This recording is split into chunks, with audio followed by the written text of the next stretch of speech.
Vamos a continuar, ¿ok? Déjeme proyectarle. ¿Qué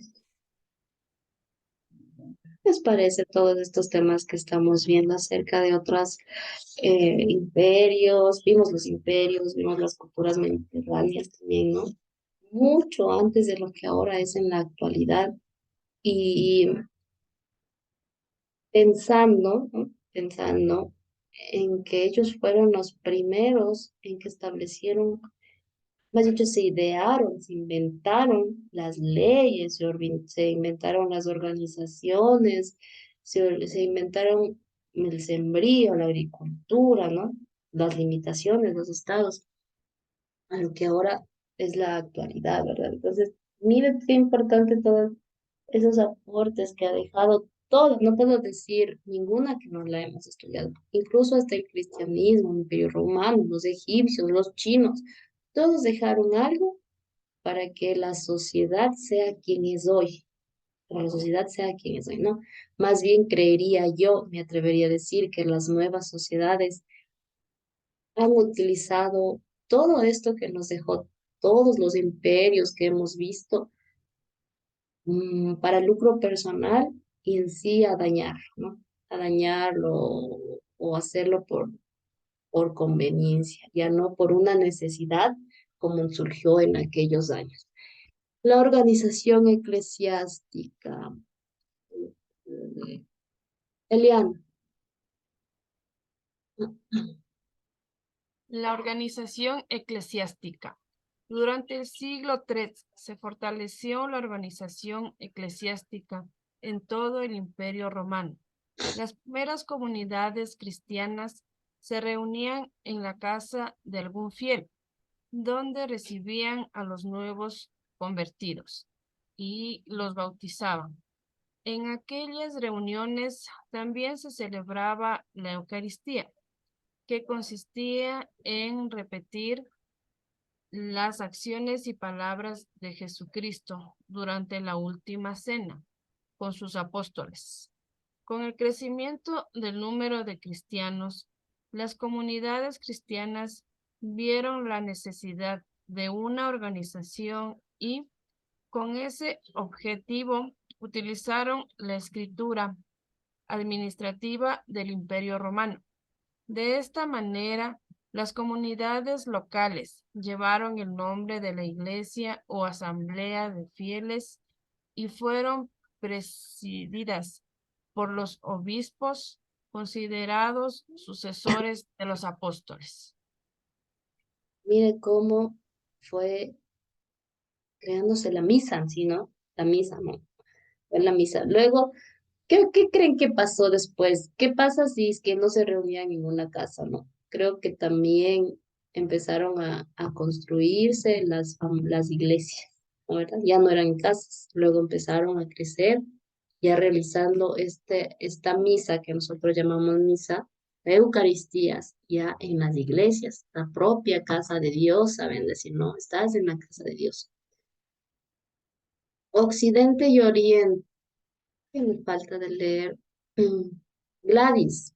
¿Está Gladys aquí? Creo que sí estaba. Sí, Leslie. Vamos, Gladys.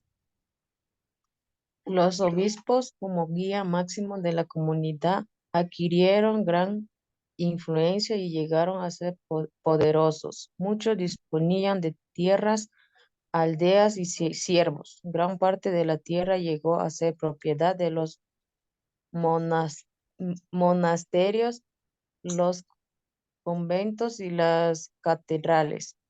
Los diezmos cobrados a los siervos y campesinos les generaron ingresos considerables. La iglesia se convirtió en una institución con gran poder económico y político y con mucha influencia en los pueblos y aldeas, tanto de Occidente como de la parte oriental del Mediterráneo. Mediterráneo. Perdón. Las diversas tradiciones de Oriente y Occidente dieron lugar a una ruptura que aún se mantiene en el siglo XXI. Mande en el El, si- siglo IX. ¿9? A9. El Ujú. cisma de Oriente y Occidente dividió a la Iglesia en Roma, dirigida por el Papa, y de Oriente los seguidores de Roma formaron la Iglesia Católica, palabra- palabras griegas que significa universal. Los seguidores de Oriente la llamaron ortodoxa, que en griego quiere decir que sigue la creencia correcta. Gracias, Gladys. Mire que no pasó el tiempo y ya se dividió este, esta religión, ¿no? Mira la parte de arriba, lo que nos dio. Cómo estos obispos se volvieron más poderosos a través de tierras, de aldeas, ¿no? Que también los diezmos que hasta ahora se dan, ¿cómo lo llamamos ahora? No, no llamamos diezmos. La limosna, dice. Limosna, gracias, la limosna. En ese entonces, los diezmos, cómo generó ingresos económicos a la iglesia, ¿no? Y por eso también creería yo y me atrevería a decir que gracias a eso, la iglesia también adquirió poder en tierras para poder formar sus iglesias. Después de eso se separaron en Oriente y Occidente, donde hay una iglesia romana y la iglesia católica, ¿no? Nosotros pertenecemos o nos incentivaron, nos fomentaron lo que es la iglesia católica.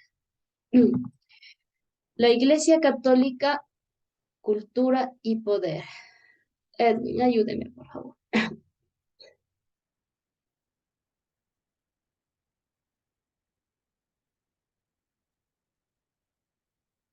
A partir del siglo III sugirieron los monjes, quienes renunciaban a la vida familiar para dedicarse a la oración.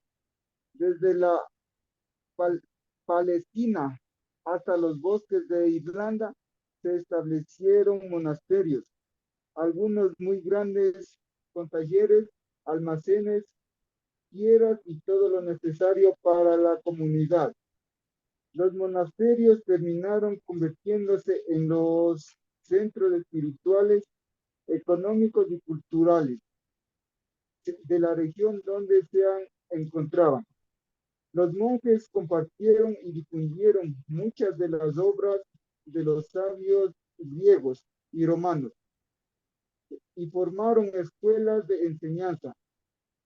Durante la Edad Media, la educación estuvo en manos de la Iglesia y en el mundo occidental. A partir de ese tiempo, educación y religión han estado muy unidas. La Iglesia alcanzó un inmenso poder que trascendió el ámbito religioso. En ese entonces era imposible cuestionar los dogmas de la fe, verdades consideradas como reveladas y que no admitían crítica ni posibilidad de prueba. El derecho a la libre expresión fue cortada, a tal punto que muchas que se atrevieron a ejercerlo terminaron considerados por el Tribunal de la Inquisición. Gracias, Edwin. Lo que les mencionaba anteriormente, ¿no? Todo el poder que la Iglesia Católica hizo desde su creación, desde el cristianismo, ¿no? Ya el hecho de ser católicos, de creer en un Dios y de ir a casas para una Eucaristía, ya sobrepasó, o sea, dijo ya, de aquí tenemos que hacer algo más. ¿Y qué pasó? La educación. Aquí en Quito no sé cuántas escuelas católicas hay, pero yo en mi niñez me formé en Ibarra. Ya hay muchas, todas, me atrevo a decir que todas las escuelas particulares, bueno, en mi tiempo, eran católicas, entonces, como, o eran hermanitas, o eran de padres, o eran de algo referente a la iglesia, ¿no? Entonces ya empezó, se agarraron, el cristianismo se agarró de la educación y empezó a hacer, ¿qué? Escuelas, ¿no? Fomentando la educación. No, no específicamente que sea todo de religión, pero sí adentrándose a escuelas católicas, que sí que eran las que nos obligaban, yo digo de mi parte, ¿no? Porque yo estuve en esa escuela, hice la primera comunión, hice la confirmación, pero ahora en la actualidad ya no es que se fomenta mucho estas cosas y es que en aquel entonces era una ley. Recordemos que, que uno de los poderes que derrocó a Eloy Alfaro, presidente del Ecuador, fue la iglesia. Fue la iglesia quien estuvo dentro de la política para que él salga, porque el poder de la iglesia era tan fuerte en Ecuador que cuando llegó Eloy Alfaro a la presidencia, él dijo no más, o sea, ya no más iglesias. Quería el gobierno hacerse cargo de toda la educación. La iglesia fue una de las causantes del derrocamiento de Eloy Alfaro, ¿no? Esa es historia de sociales. Pero el poder que abarcó la iglesia en aquellos tiempos, bastante, bastante fuerte. ¿Cómo era ahora la arquitectura cristiana? Me refiero a las iglesias, a las basílicas y a todo. Pregunta, yo no sé, ¿cuál es la diferencia entre una basílica y una iglesia? Sabemos que existe aquí la basílica, ¿no es cierto? Y perdón, y Marco me decía que ahí están las catatumbas. Pero ¿y una iglesia? ¿Se refiere a tamaño? ¿Cómo podemos diferenciar eso? Mm, Vamos a investigar eso. Una pregunta, ¿no? ¿Por qué algunas se llaman basílicas y otras se llaman iglesias? Por su estructura, el diseño, que son grandes, antiguas. Basílica e iglesia. Dice, una iglesia puede ser catedral, puede estar en una parroquia o capilla que pertenece a una diócesis en particular. En cambio, una basílica es un templo dedicado a alguna advocación de la Santísima Virgen. Mm, La basílica es un templo dedicado a una advocación. La Basílica de la Dolorosa se llama, ¿no es cierto? O solo se llama la Basílica. No tengo ni idea, ni he entrado yo a la Basílica de aquí. Bueno, en referencia también a lo que Liana nos dice, o sea, sí es el tamaño, más chiquito. A ver, recordemos algo que hasta ahora también sigue, porque digo que el cristianismo es me atrevería a decir, una religión bastante fuerte, ¿no? La Universidad Politécnica Salesiana pertenecen a los salesianos, ¿no? Que son curas, la Católica del Ecuador igual. Y es muy diferente, por ejemplo, la central. ¿Por qué? Porque al momento en que usted recibe las materias, es obligatorio en esas universidades que le den, ¿cómo se llama? Antropología se llama la materia, ¿no? Que se trata de Dios, es una materia que se trata de Dios. Yo también en la universidad que me gradué, en la UTPL, me dieron 3 semestres antropología. No sé, en mi caso no se llamaba antropología. No me acuerdo cómo se llamaba, pero daban clases de religión y es porque estas universidades están vinculadas con el cristianismo y sus dueños o sus aportadores, o cómo se llama, sus socios, son curas y obligan a que recibamos este tipo de materias, incluso en las universidades. ¿Cómo es la arquitectura cristiana, Marco?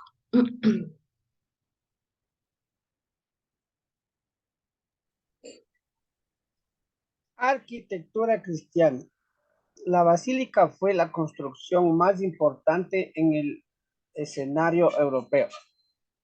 Desde el siglo III, cuando el cristianismo empezó a dominar todas las esferas del Imperio Romano. Antes de ello, el arte arquitectónico cristiano se expresó en el ámbito privado. En concreto, en las casas de las familias de la clase senatorial. Buen ejemplo de ello fue la casa de San Martín del Monte en Roma. Posteriormente se originaron los primeros cementerios cristianos y las catacumbas. Así que así se constata en la arquitectura cristiana una evolución que las llevó desde lo privado hacia lo público. Lo que mencionaba anteriormente, ¿no? Mira este dato que dice aquí. Fue tan importante que empezó a dominar todas las esferas del Imperio Romano. Es decir, el Imperio Romano ya empezó a perder espacio, empezó a perder credibilidad, empezó a perder a personas y quien ocupó todo este espacio fue el cristianismo. Es decir, que el cristianismo opacó al Imperio Romano. Claro que el Imperio Romano sigue siendo su parte, pero ya no es que se habla de todo lo que dejó el Imperio Romano, sino se habla del cristianismo, que es el cristianismo Roma, primero que se leyó, porque ahí está el Vaticano, una de las más fuertes sedes de la iglesia, ¿no? Entonces dice, la iglesia fue quien ocupó todas estas áreas del Imperio Romano. Algo más iba a compartir con ustedes. Aquí se acaba ya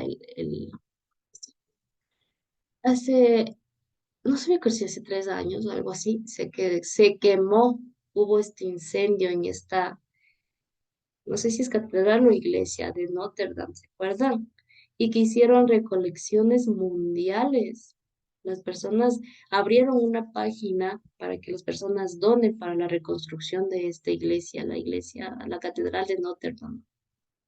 ¿Quién se acuerda de esa noticia que se quemó?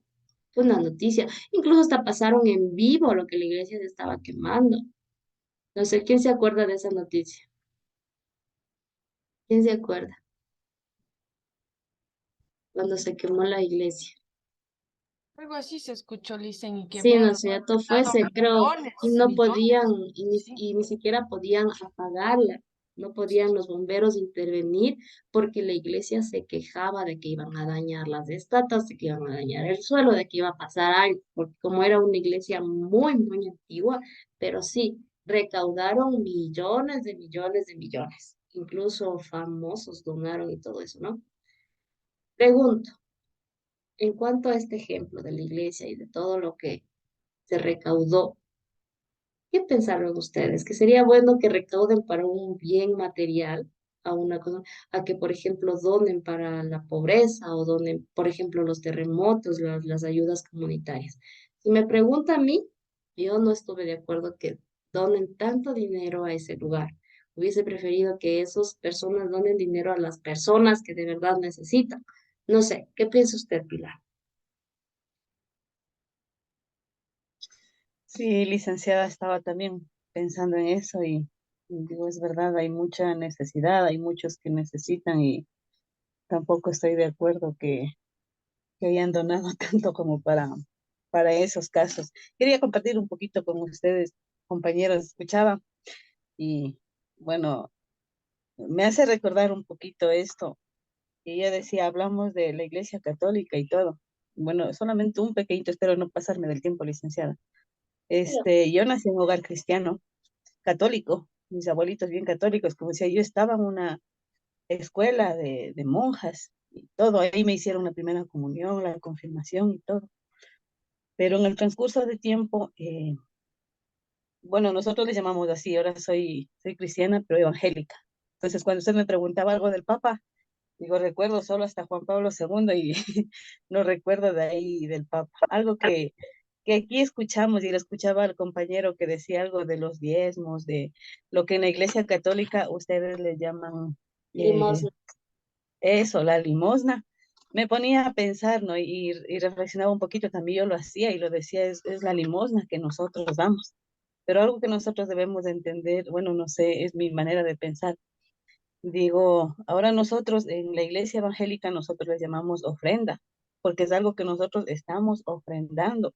Y me hacía entender, decía, sería un poquito de cambiar, ¿no? Bueno, en nuestra mente más que todo, la manera de pensar, de no decir limosna, porque sabemos que Dios no pide limosna, sino Él pide una ofrenda que nosotros damos de agradecimiento de todo lo que Él nos provee a nosotros con nuestros trabajos.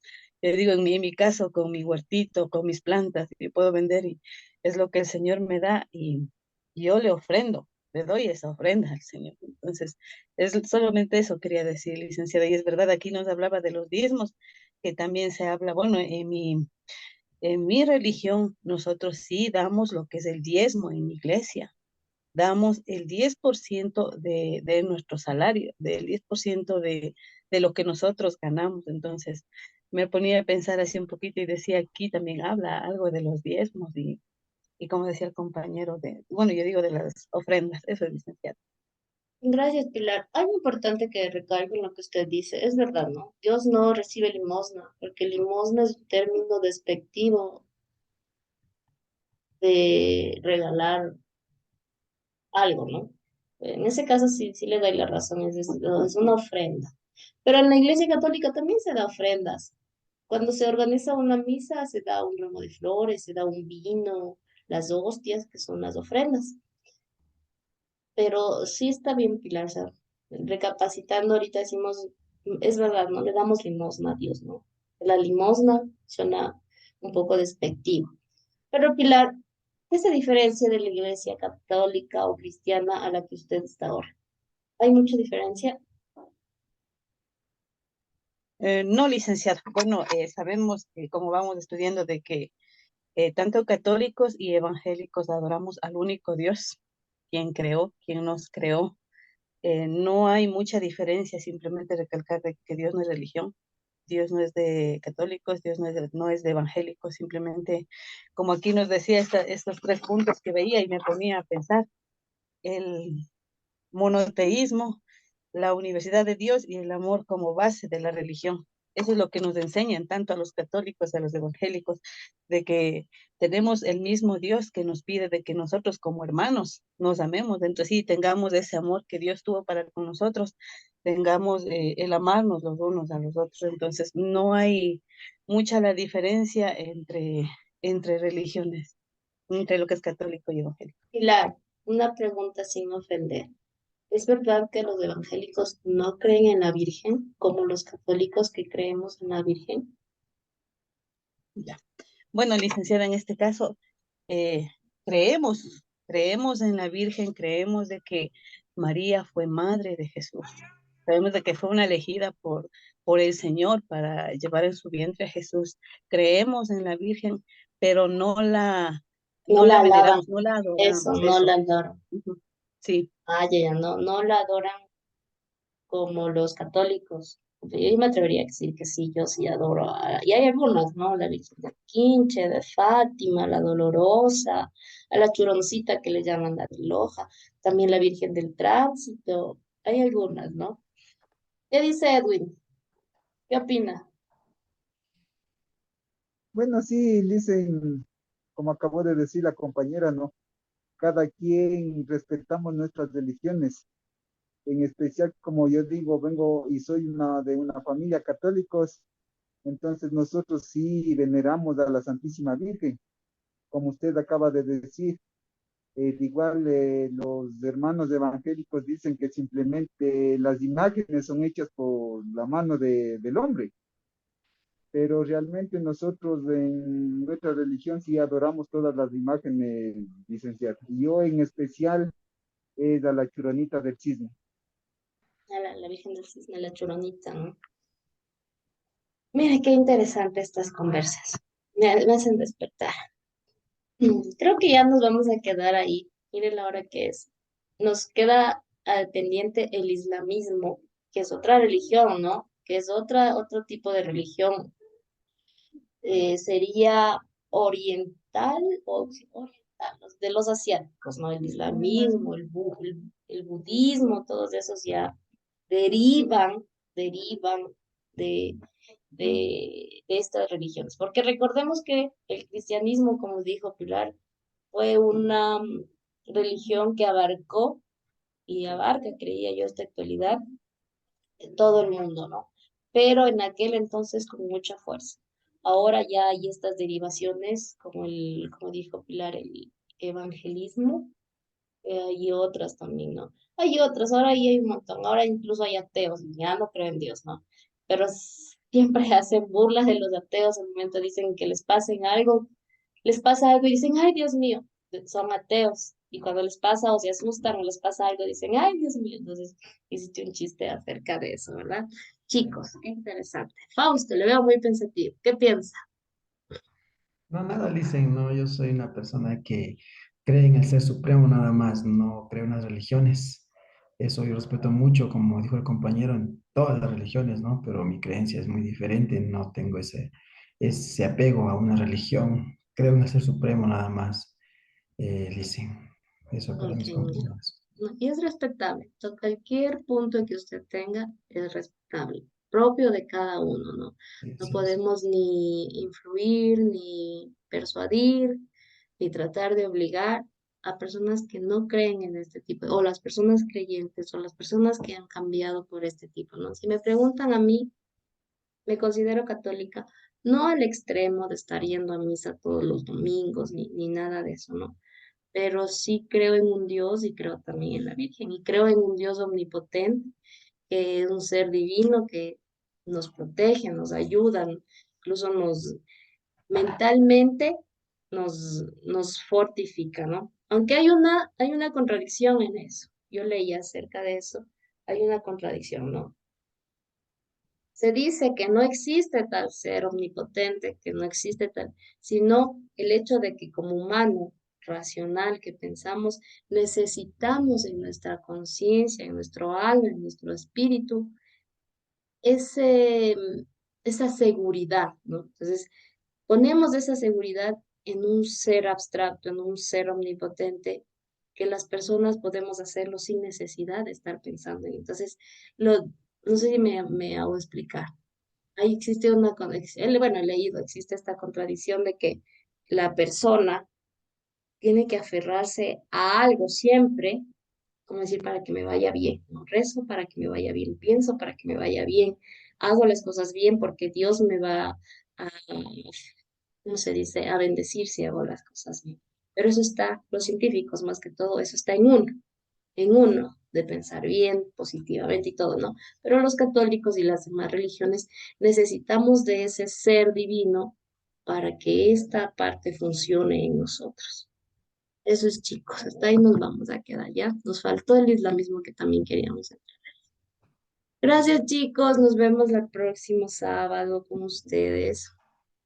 Espérenme un ratito, espérenme un segundito. ¿Cuándo termino clases con ustedes? Creo que falta todo el brillo, ¿no?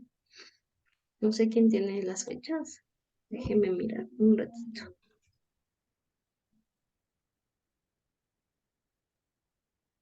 A ver, ¿dónde es? Noveno.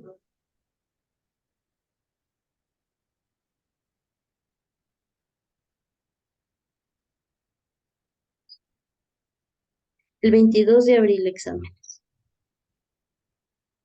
¿Sí? ¿Coinciden conmigo? 22 de abril exámenes. Ese es su calendario. Sí, 22 de abril exámenes. Todavía tenemos unos 4 días. Tatiana, dígame. ¿Los exámenes van a ser igual que la vez pasada? Sí, creía que sí. Creo que también sus compañeros están de acuerdo de cómo Sí, se sí, trabajó los exámenes la vez pasada. Sí, Cristian, por favor. Bueno, estaba pensando y digo, porque ya la otra semana ya, primero, si no me equivoco, ya entramos en abril. Tenemos de 3 a 4 semanas. ¿De acuerdo, chicos? Gracias. Nos vemos el próximo sábado.